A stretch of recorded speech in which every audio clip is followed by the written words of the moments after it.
Здравствуй, зритель! И у нас сегодня небольшое включение по эксцентрикам велосипедным. Значит, немножко хотелось бы поговорить про эксцентрики. В частности, столкнулся с такой особенностью. Велосипед Stealth Navigator 730 MD 2019 года. Значит, появился скрип. При нажимании на педали скрип становился более явным и выраженным. При езде равномерно скрипа, скажем так, не было. Начал искать причину.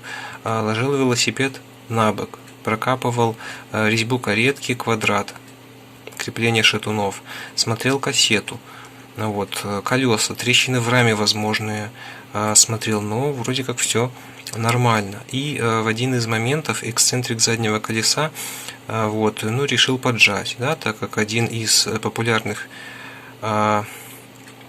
велосипедных блогеров, по их ремонту и обслуживанию указывал на то, что необходимо периодически проверять затяжку эксцентриков. Но я проверил, была затяжка достаточно слабая. Подтянул и заметил такую особенность, что скрип изменил свою тональность и стал проявляться при более сильном нажатии на педаль. Но через несколько километров он становился как и был.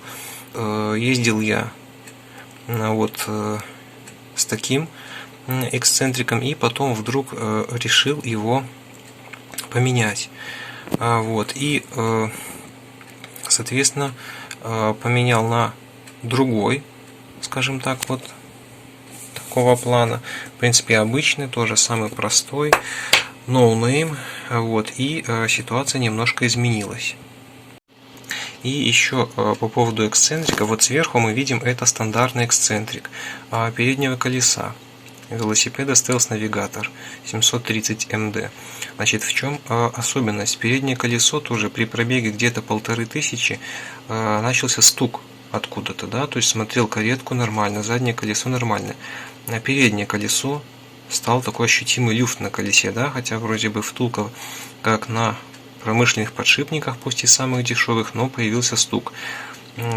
Подтянул эксцентрик, но ситуация не поменялась. В результате думал, что придется менять подшипники, лезть серьезно во втулку. Значит, когда снял колесо, там втулка бюджетная на промподшипниках. То есть, что это обусловлено?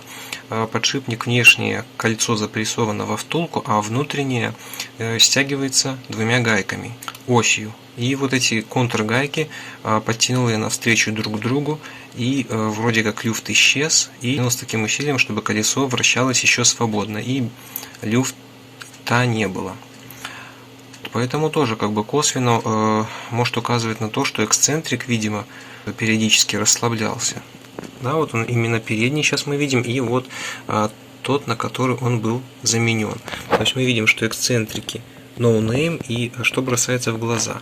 Во-первых, стоковый эксцентрик, мы видим, что эта заклепка с этой стороны, она полая почему-то, который отдельно куплен, она, видите, здесь полностью и с этой стороны полностью так, а здесь она есть, то есть такое ощущение, что она какая-то сборная, эта заклепка, но не суть. Дальше, на что хотелось бы обратить внимание, это эта шайба, то есть эксцентрик такого типа. У него самое, скажем так, то место, которое не дает ему четко держать выбранное усилие, с которым он затянут, это пластиковый вкладыш. То есть он со временем проминается, еще что-то.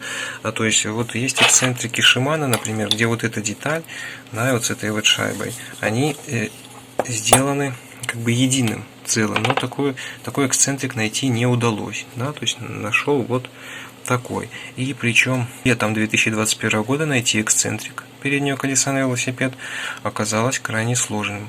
В 4 магазинах не было переднего эксцентрика. Случайно в одном из магазинов нашел. Значит, давайте посмотрим, в чем отличие. Во-первых, шайбы эти, посмотрите, что есть некоторые различия.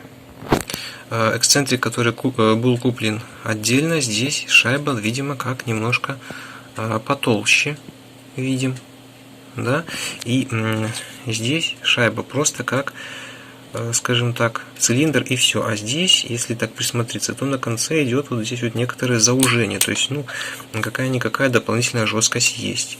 Особенность такая, вот этот эксцентрик при затяжке, да, вот где упираются вот эти вот места, он реально его раздувает, то есть рукой можно пощупать, и он в этих местах раздувается. Здесь такого я не отмечал. Далее, ну, две пружинки, как и везде. Конструкция, да, вот шайб опорных можно посмотреть.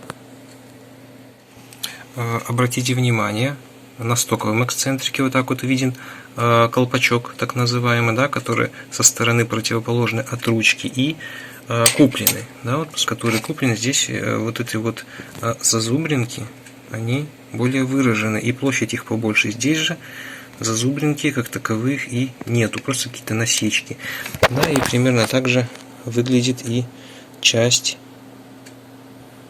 с пластмассовой вставкой шайбы, да, вот это купленный эксцентрик отдельно, здесь стоковый. Вот, ну и, конечно, в домашних условиях качество самой вот этой оськи проверить крайне сложно. Ну, вот этот эксцентрик усилия не держал, скажем так, стабильно, то есть подтянул, пару дней прошло, и он уже теряет усилие. То есть особенность какая? То есть мы закрываем эксцентрик вот так, поджимаем его, и вот оно усилие, да. То есть нигде толком четко не прописано, с каким усилием, но, скажем так, чтобы было плотно.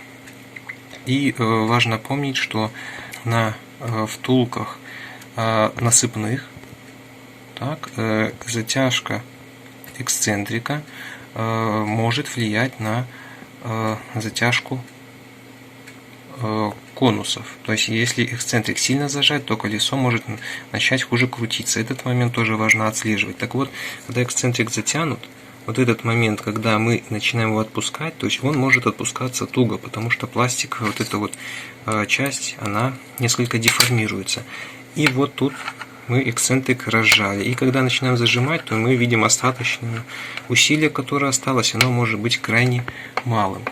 Подводя итог вышесказанному, важно проверять свои эксцентрики, особенно на велосипедах с вертикальными дропаутами, это большинство бюджетных велосипедов, потому что заднее колесо, оно еще как-то придерживается цепью, то есть не так легко, а переднее запросто может выпасть при заезде, съезде на бордюр, да, каких-то неровностях, поэтому проверяйте периодически, и это в какой-то мере ваша безопасность. Спасибо за внимание.